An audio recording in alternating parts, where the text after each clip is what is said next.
Go ahead, start recording. You're on. Thank you. Tony, could you do roll call, please? I will.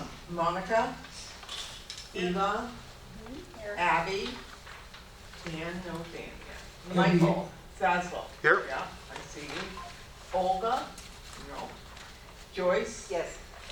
David Furness? No. David is here. He's on the phone. He's on my He's on the phone, okay. All right. Ruth? Here. Maureen? Here. Laura? No.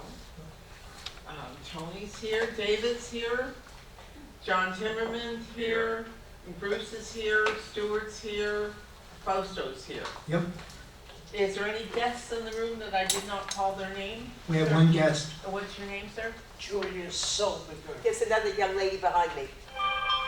Faster, there's another guest. Hi. Oh, okay. And somebody else? In the back over there. Ma'am, may I get your name, please? Anna. Pardon? Anna Anna what? Kozlovich.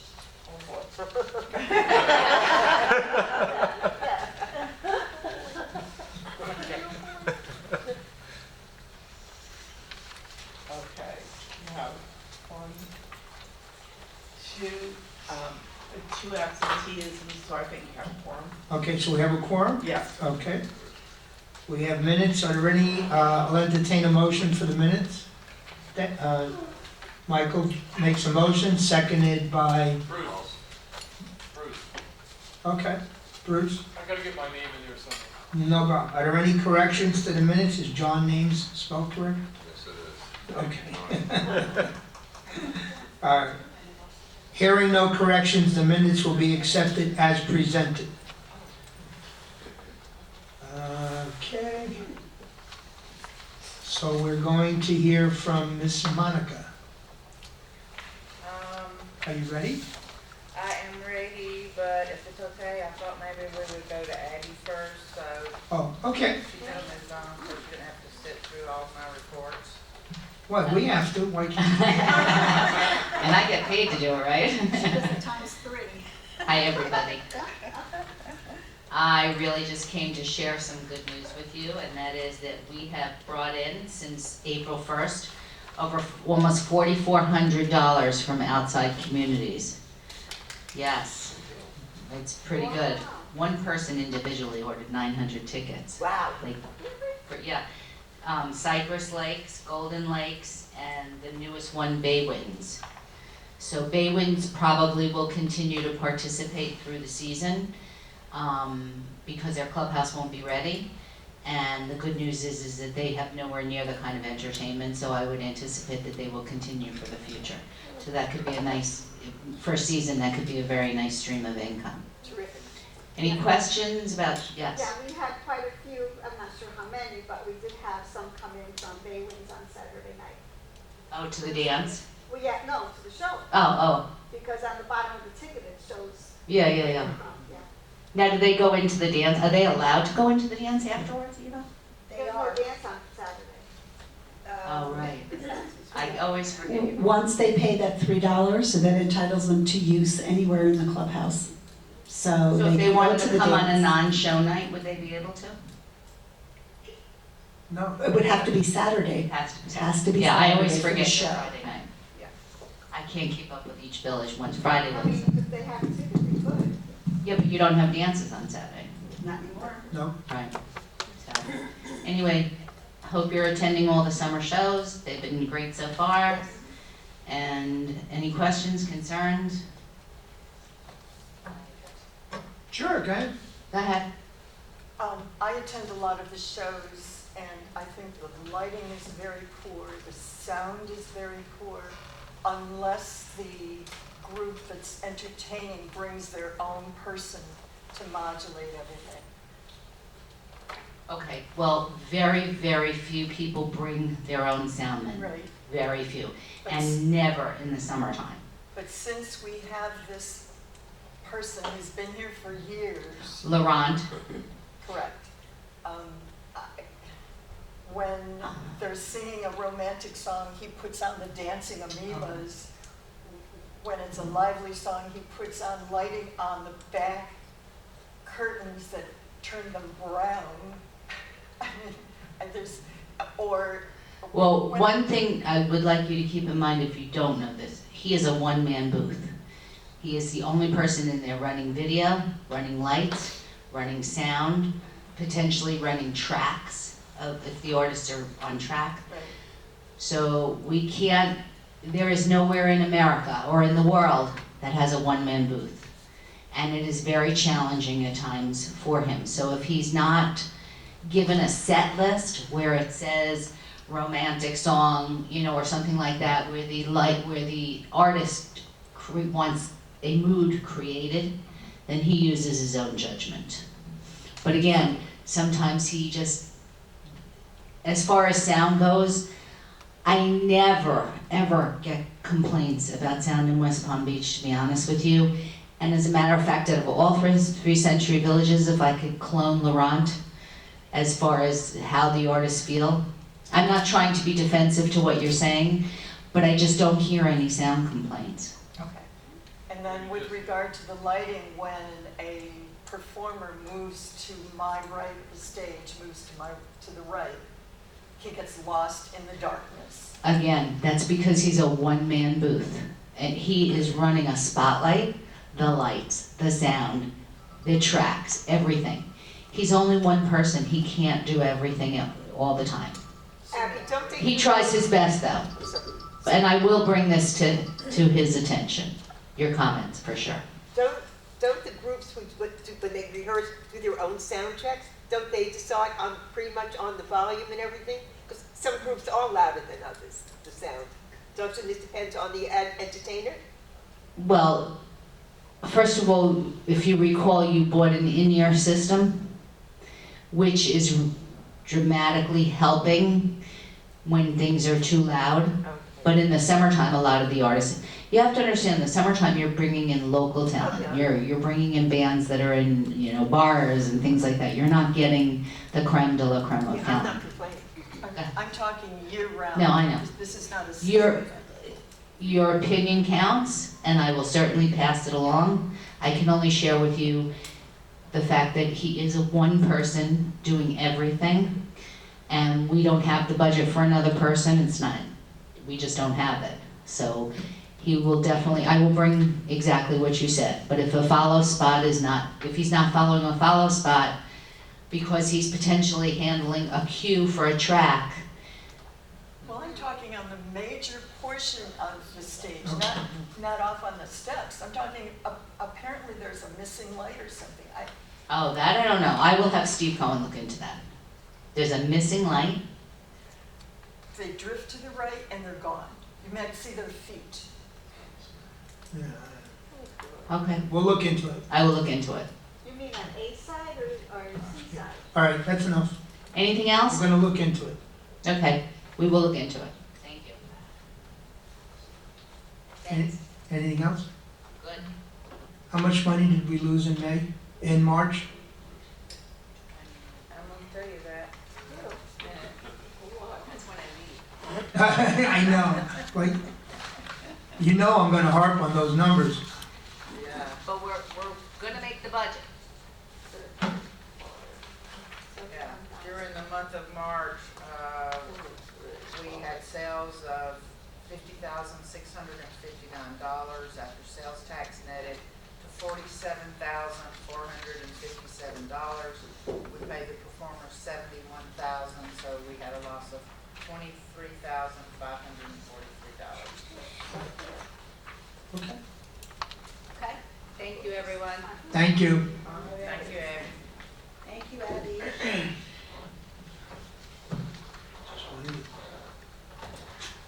Can't swallow. Miss Monica, Okay, hold on. It's not even, gotta flip the switch. yeah, it's not even. So Michelle,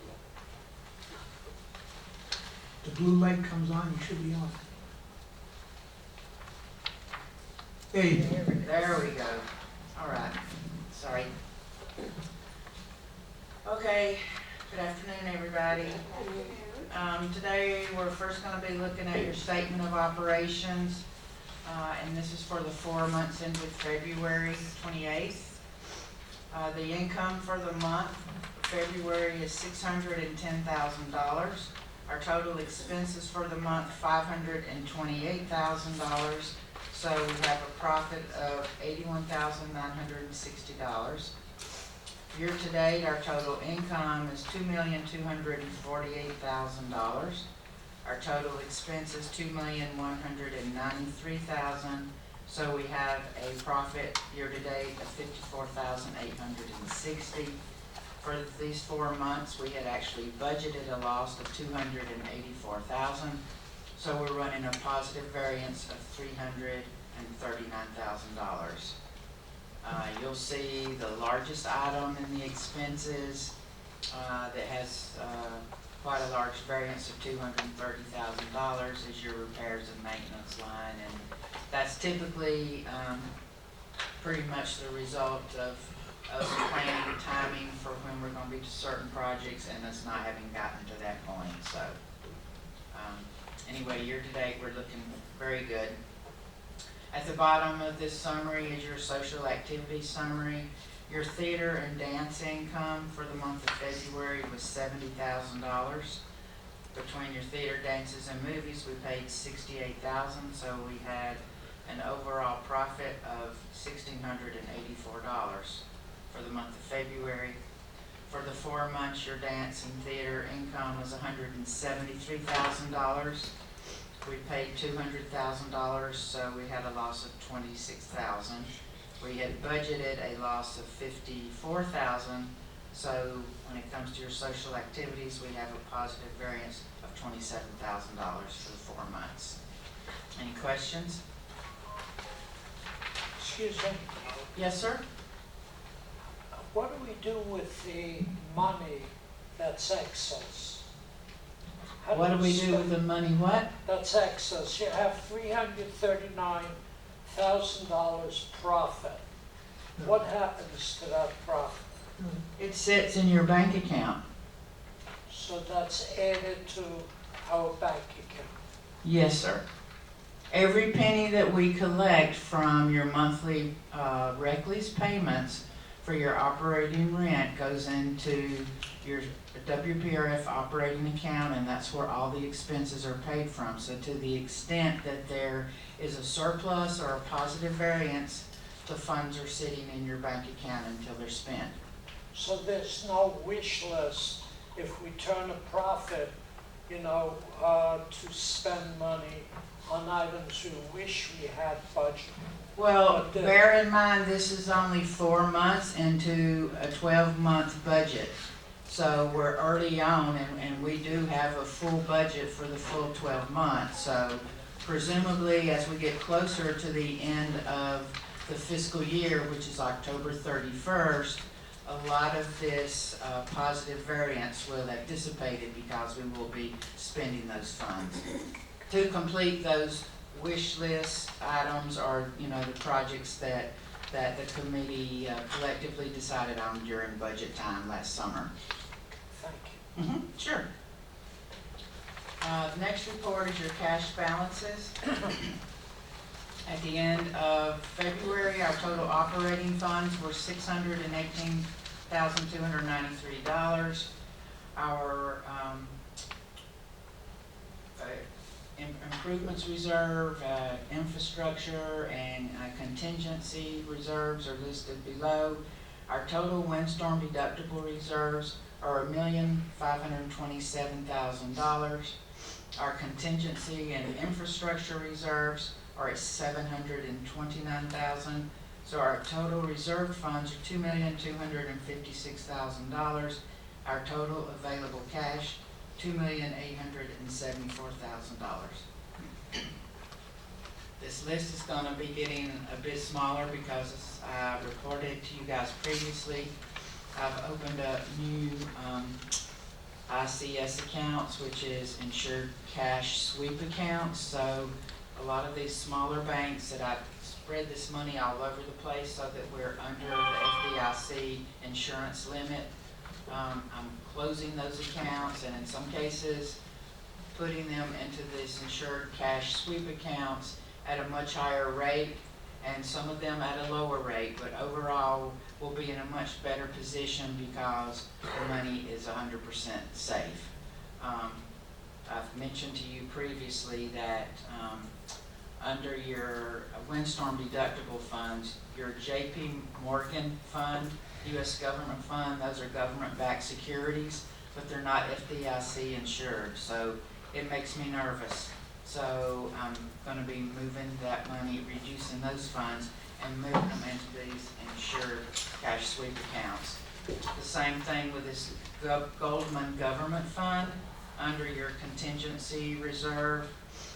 That is government-backed securities as well, that's not insured by the FDIC. So the same goes there. So this list is going to be getting smaller and smaller. And we'll be safer and safer with our money. And overall should be at a better interest rate. The insured cash sweep accounts are paying a rate of 3% right now. Now that rate will move with the market, but that's the rate they're currently offering us. Any questions? Okay. Next report is your social activities report. We already discussed the theater results for the month of March. For your Friday night dances during March, there were 4 dances. 712 people attended the dances. We paid $1,510 to the DJs. For your movies, there were 5 movies during the month. 927 people attended the movies, and we paid collectively $1,228 for the movies. So between your theater, dances, and movies, for the month we had a loss of $26,281. Unfortunately, that is quite significantly larger than our loss in the month of March in the prior year in 2025, when we had a loss of $14,875. But it's great that we have these outside sales coming in now, because that's going to be reducing your loss going forward, so that's a good thing. I'm glad we've done that. I think everybody is. Any questions there? Monica, Yes, sir. has anybody analyzed the difference? I mean, you're saying we lost 14,000. Sean, talk into the mic, please. Sorry. Thank you. So we lost 26,281 compared to last year, 14,875. Has anybody analyzed to see why we lost so much money this year compared to last year? Well, one of the Is there certain shows or reasons, something? as you can see at the very bottom, the total cost paid to performers last year was $80,000 versus this year was $74,000. So that's part of the difference. I would have to go back and look at the detail to see maybe if it's a difference in the number of shows primarily, or a difference in the number of tickets sold. I don't believe we changed the theater prices that much No. from last year to this year, so We did. it's probably a function of fewer tickets sold, would be my guess, combined with a little bit less costs incurred this year than I'm the just, prior. it's $12,000 loss, and to me that's a lot more money than last year, and it's something that we should be doing to look at these things and say, John, out of Where 8 we- shows, two broke even, the other 6 lost money. The performers are getting paid more money, but the people are just not going. Yeah. They're just not attending the shows. It's very simple. Yeah. Your attendance is that your total theater sales is down overall. Yep. Mhm. More so than the other 2 communities for some reason. Any other questions or more discussion? Okay. The next report is the revenue collected from guests, and this is also through the end of March. You'll see here, during those months, our resident box office ticket sales totaled $107,215. In the prior year, it was $113,949. So during that, those 5 months, there was $67 less $100 in theater tickets sold this year, just to residents alone. It is nice to see, though, that box office sales to guests were at $63,754, which was an impressive increase of $6,818 over the prior year. Number of tickets sold were 8,700 tickets sold to residents, which is 690 tickets less sold than the prior year. The number of tickets sold to guests, 4,284, which is an increase of 3,744 more tickets sold to guests this year. Fees collected from guests included in your box office sales that we just discussed totaled $12,852, which is your $3 per ticket per guest. Also, guest passes sold in the ID office amounted to $19,654, and guest passes sold in the staff office totaled $8,075, so total revenue generated from guests, $40,581, which is an increase over the same period in the prior year of $4,536. The last report is your Estopel results. This is also through the end of March. This year we sold a, yes, sir? Only for clarification, is when we say loss, do we have a budget that we're comparing it to? Oh, absolutely. If you go back to the first report, Yeah, in the third column over at the top, it says cumulative 25-26 budget. right, That is the budget for the 4 months, and it's compared to the actual results of operations just to the left of there. oh, I see. Mm-hmm. Oh, so these are the costs, but the comparison of budget is on the other page. Yes, it's all on the very first page. Got it. Mm-hmm. And with each grouping of the expenses, it'll show you exactly what the variance is between the budget and the actual results of operations. Okay. So if we have a loss, is there some kind of interview of people to find out why people are coming less and less?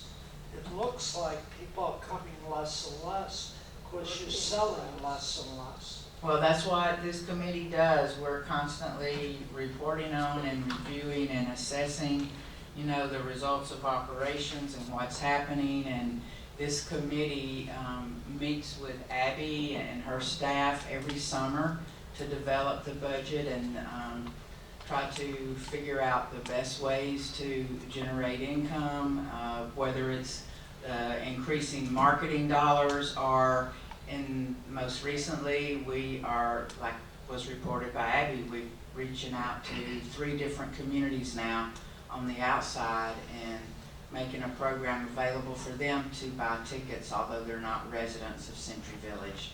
Right, so I don't want to occupy. What has been the cumulative feedback, evidently, even with outside help? In other words, you're getting money from the outside.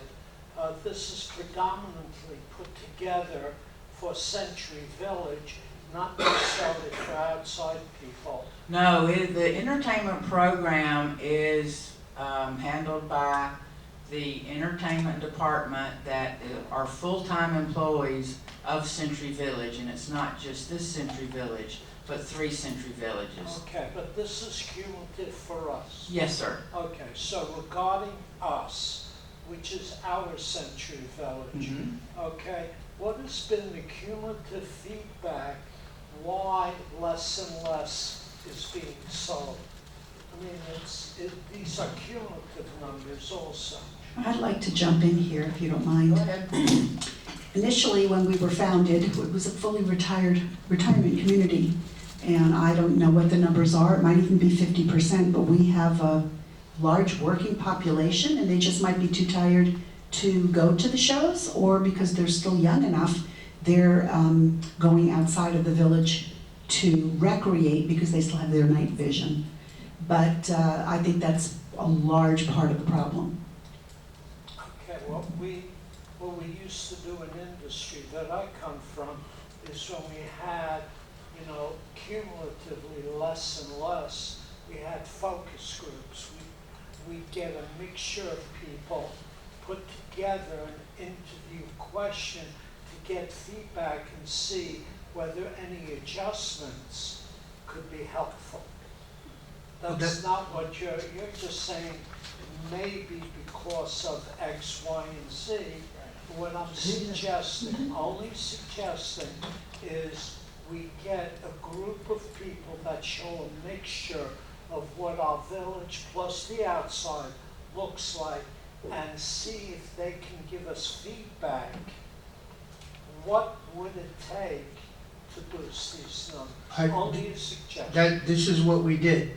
We were only dealing with Century Village and an occasional guest. And we reached out to 2 communities, now we have 3 communities that would like to come and attend. And by us reaching out to them and making the program available, we've actually upped our sales from outside. Normally, we run about a 24-25% outside. We're up to 33. Now, to your question, 3 years ago, we lost $119,000 over the course of the year, and we've managed to minimize that cost, that loss, to be under $50,000. But unfortunately, the people, the changing population, the people not attending, that's the issue.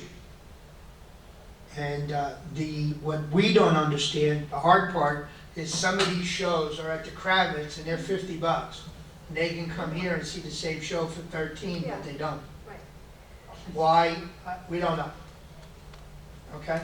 But what we've actually done that. That's what brought in the interest of bringing outside communities to come here to attend some of our shows. All right? Does that answers your question, right? Okay, Sorry to. it's all good. Okay, the next report is the Estoppel results, and this is, like I said, through the end of March, where we collected Estoppels from the resale of 168 units. The prior year was 164 units, so we're about close to dead even. We collected $44,460 from those Estoppels, and the prior year we collected $35,190. So this is another cost that we increased this year in our budget. We're charging a little bit more for the Estoppels, so it's an increase of $9,270 in Estoppel income this year. Any questions? Let's see, I have a couple of other things to go over briefly, if I may, before I wrap up. One of the things I wanted to mention today is I wanted to talk about the asset recovery program. For those of you that do not know what the asset recovery program, very briefly, it's a program that was created, I'm going to guess, maybe 12, 10 years ago. 15 years ago. 10, 11. 10, 11, 12, something like that. It's been a very good program, and it's a program in which WPRF partners with the individual association on the initiation of a foreclosure action when the unit owner is both delinquent with WPRF and with the association.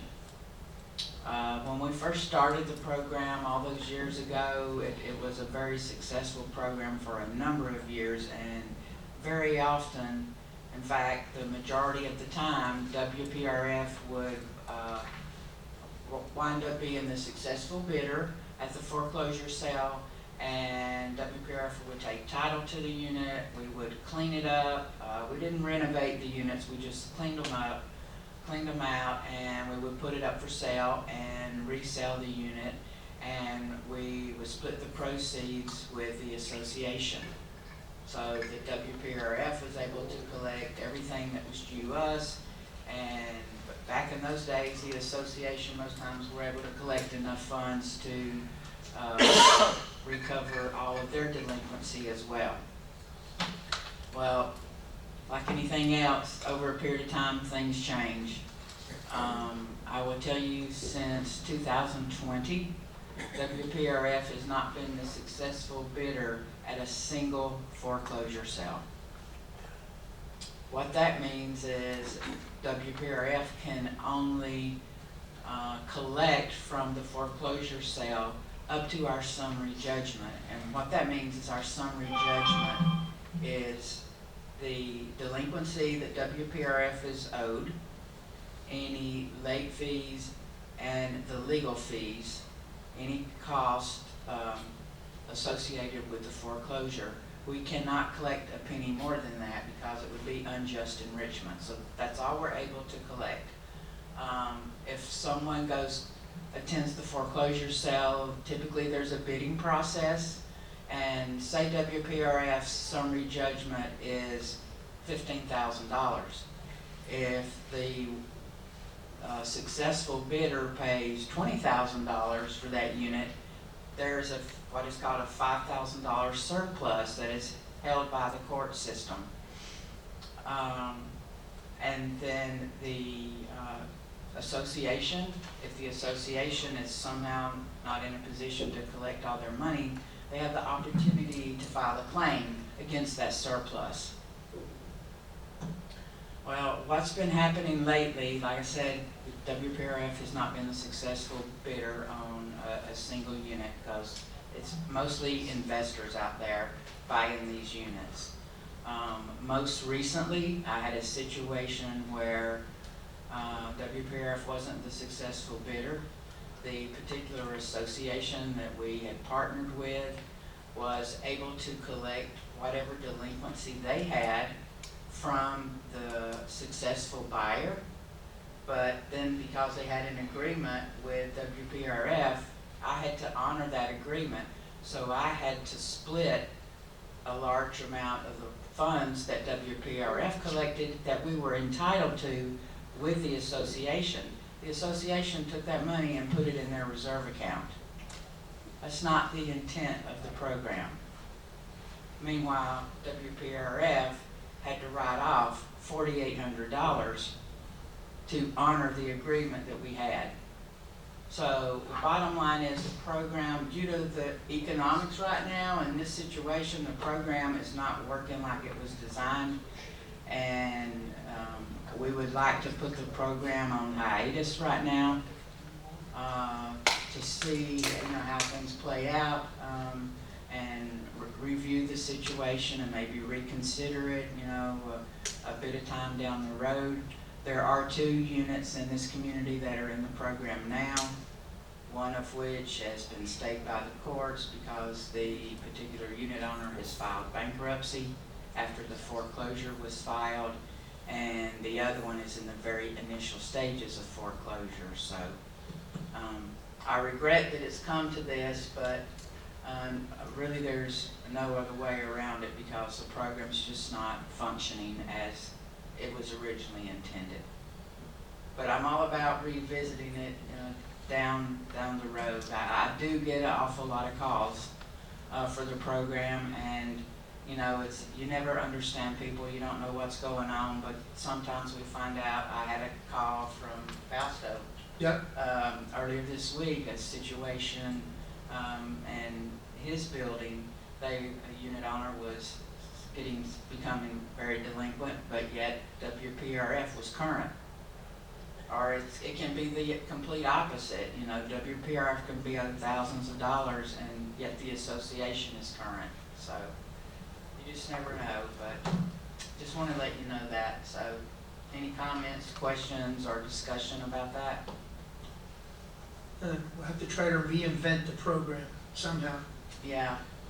It may be that we need to just tweak the way the original program was set up, and I'm certainly not opposed to doing that. So we'll talk about it. One other thing very quickly, I wanted to find out if we can set up a special insurance meeting in July for the insurance program for the following year to be presented to the committee, because The other two communities have their meetings too early in the month to have the insurance meeting, because the policies that all the new coverage begins August 1st, and yours is too late in the month. So would it be possible for us to set a special insurance meeting for Wednesday, July 22nd at 1 o'clock? Shouldn't be, but, you know, an hour, hour and a half, maybe, something like that. Wednesday, July 22nd. Sounds good. Sounds good. Okay, I'll send out a reminder prior so that everybody knows. If there's 1 o'clock, right? 1 o'clock start? 1 o'clock, 1 o'clock. right. All right, thank you very much, I do appreciate it. Thank you, Monica. Mhm. Dan, you're up. Good afternoon. Last month I said I would give you an update on the lighting for the indoor pool upgrade. I just got this from the engineer. Photometrics are completed and the new fixtures have been selected. Drawings are expected to be finalized by May 1st for bidding. Okay? So by the end of this week we'll have it up for bidding. Okay. Switchboard upgrades. In the last meeting with FPNL, they requested a full load summary before considering upgrading their transformer. We've been reviewing the clubhouse's existing loads to put together the load summary so that they can confirm the transformer to be sized appropriately, or will it need to be upgraded. Load summary is expected to be wrapped up by May 8th. For FPNL review, I expect FPNL review to take at least 4 weeks before they indicate whether the transformer needs to be upgraded. Our options is that the transformer is sized too small. That's why the mains are tripping. The existing transformer is 500 kVA, and we've been seeing excesses of 550 kWs. Okay, and that's why it's tripping on the mains. However, FPNL will not review until they have completed the full load study. So basically, FPNL is going to take a while. Right? It's not an easy task to try to convince them that their transformer is undersized from all the upgrades that we've made over the years here, from their original 60-some years ago that they put this transformer in. You know? Okay, so the building with all the new technology that we put in, the heaters, okay, the upgrades that we did, even though we did decrease the lighting with LED, which is a very substantial savings, but still the load was there when it comes to the heating. And we did that for humidifying the building when we had all the humidity problems. Okay? Any questions?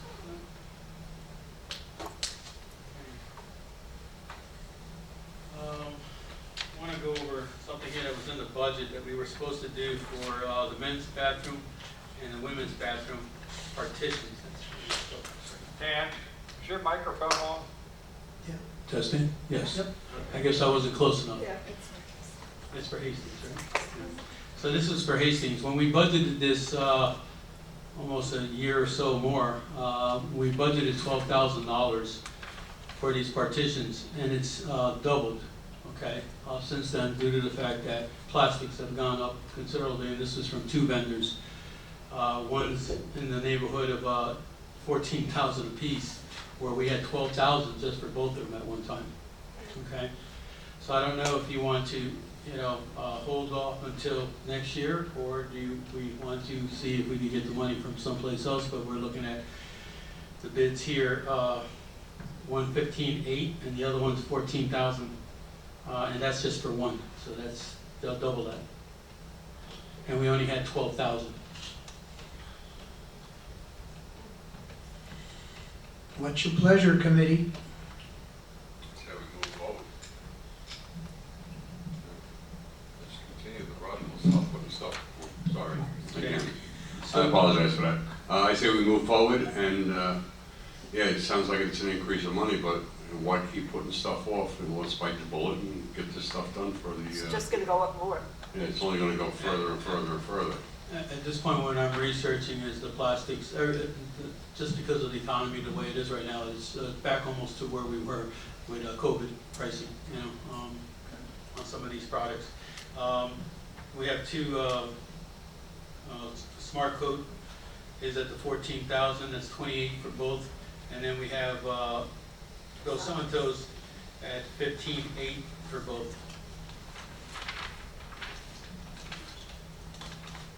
15,800, I mean, excuse me, 15,800, you have to double that, everything. Right, it's 30. Sorry.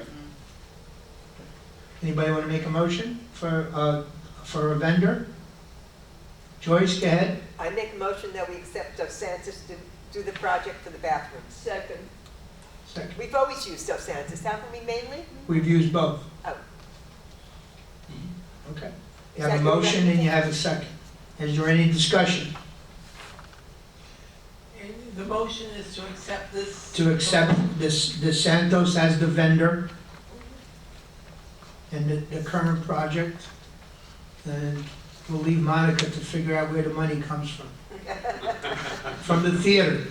We lose money in the theater, so we just add a little more to the loss. Yes, David, go ahead. I think it has to be done, I agree with you, but every time we get the Santos, and I'm not criticizing their work, but the length of their projects keeps getting stretched out further and further and further. It's taking more and more time to do these things. And I think if we do this job with them, we've got to hold them to the fire on the completion date. I have no problem with that. Definitely on the contract, we could put that. Well, this should be pretty easy, because they're just taking Yeah, down partitions and putting new Yeah, partitions. this one, the next one we're going to would be something to make a choice here on, with the one that we're gonna be going to now with the, Kent Pool. Yeah. Okay, so, So we have a motion, we have a second. Is there any other discussion on that? Okay, Tony, take a vote. Michael? Yes. Could you repeat the motion so that Sure, everybody the knows? motion is to accept the vendor Dos Santos for the men's bathroom partitions.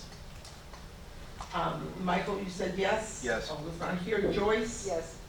David? Oh, he's on the phone. Is he still on the phone? David? Don't know David. Yeah, David Furness. Yeah. Can you hear? Dave Furness is on the phone. David? I think he's out now.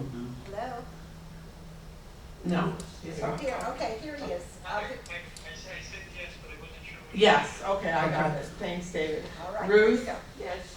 Maureen? we go. Yes. Okay. Tony's a yes. David Boyce? Yes. John? Yes. Bruce? Yes. Stewart? Yes. Fausto? Yes. Okay. Motion carries. Okay. Thank you.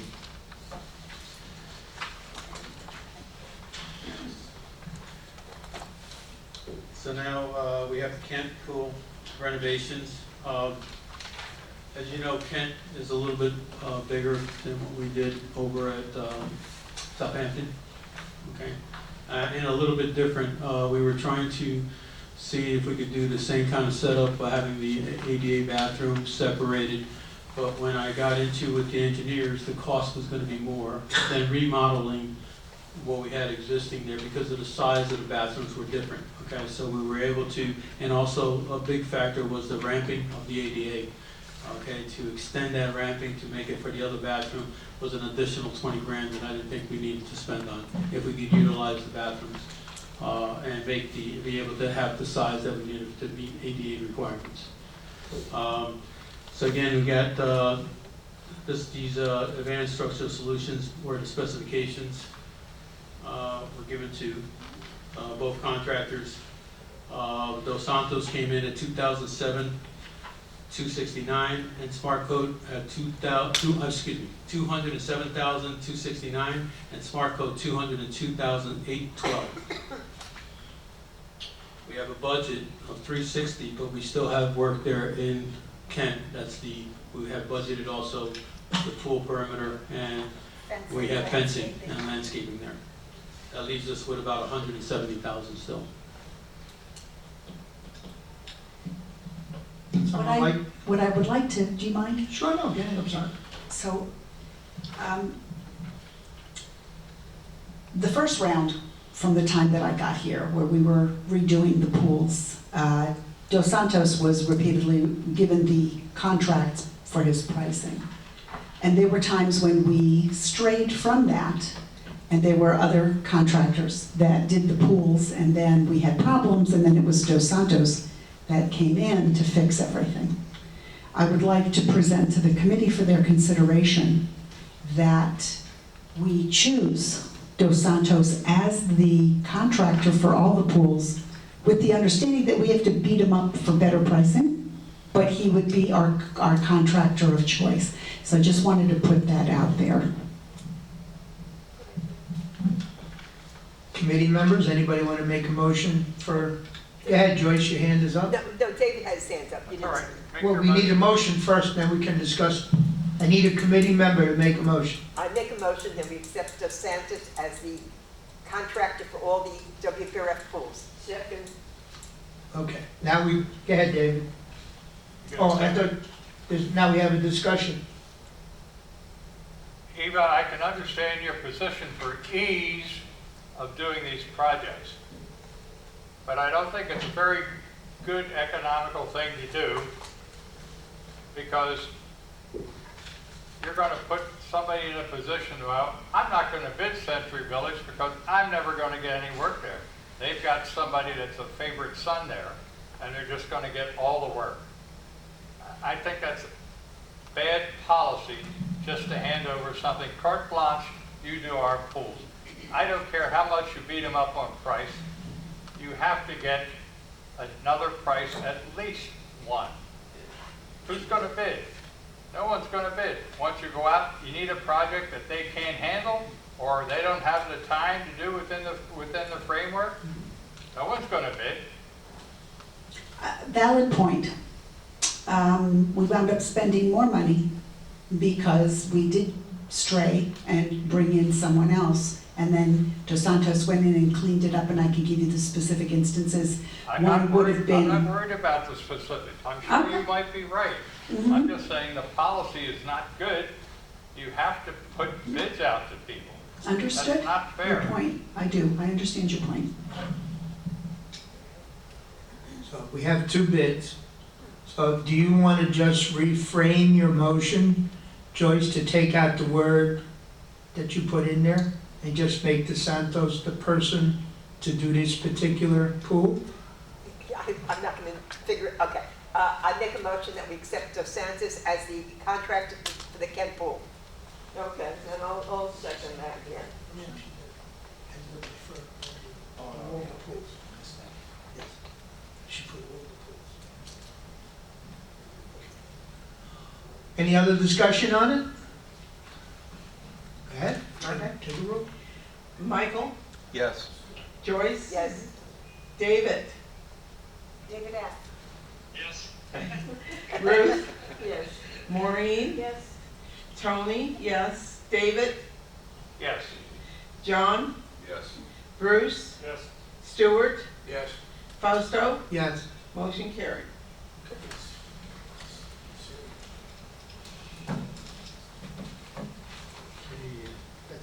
I think that's it for me. Yep. Unfortunately. Next. And just to follow up on that discussion, and yes, we will always put bids out. That's not gonna be, I don't apologize, I don't wanna say it, but it's our job to always do that and present that with bids as per our contracts, okay? Thank